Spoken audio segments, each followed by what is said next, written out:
झारखंड में पूर्वी सिंहभूम जिले के पोटका विधानसभा सीट से बीजेपी के वरिष्ठ नेता अर्जुन मुंडा के चुनाव मैदान में उतरने की चर्चा से सियासी हलचल तेज हो गई।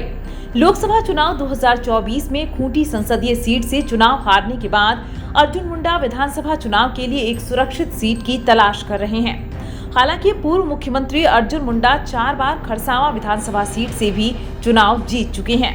चर्चा है कि पिछले विधानसभा चुनाव में खरसावां से अर्जुन मुंडा को सफलता नहीं मिली। इस कारण वो अब अनुसूचित जनजाति के लिए सुरक्षित नए सीट की तलाश में हैं।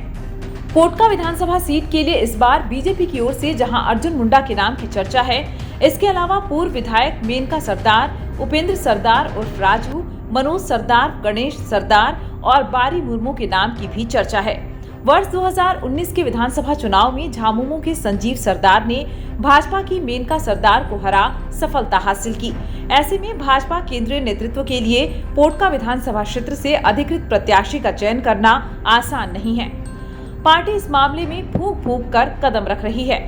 वर्ष 2019 के विधानसभा चुनाव में झारखंड मुक्ति मोर्चा के संजीव सरदार ने पूर्व बीजेपी विधायक मेनका सरदार को एक बड़े अंतर से चुनाव में पराजित कर सभी को चौंका दिया था।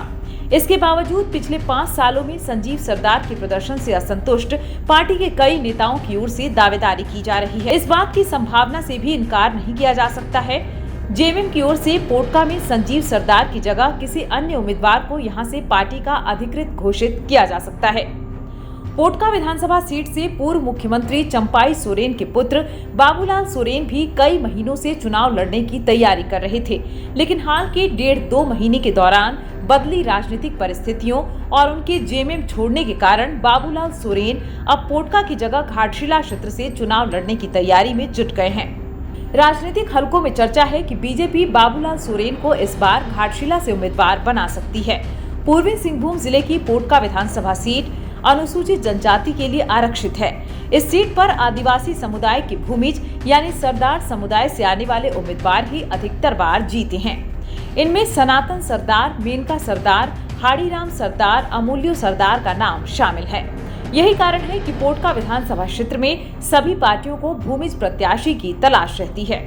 लोकसभा चुनाव 2024 में जमशेदपुर संसदीय क्षेत्र के पोटका विधानसभा सीट से भाजपा प्रत्याशी विद्युत वरण महतो को करीब 12,000 के मतों के अंतर से बढ़त मिली।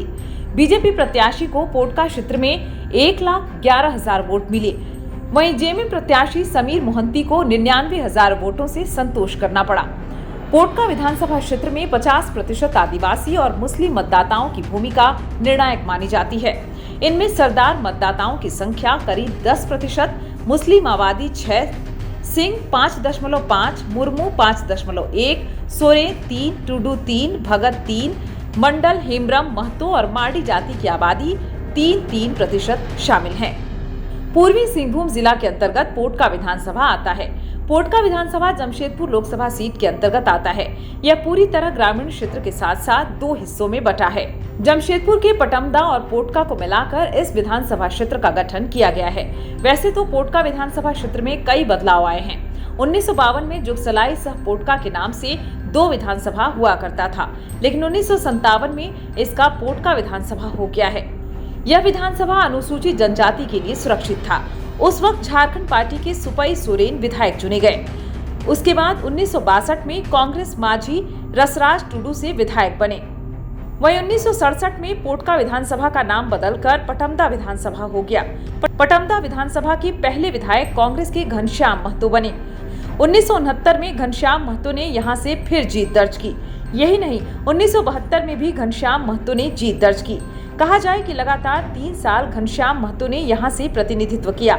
वहीं एक बार 1977 में पटमदा से पोटका बना और एसटी होने पर सनातन सरदार यहां से विधायक चुने गए।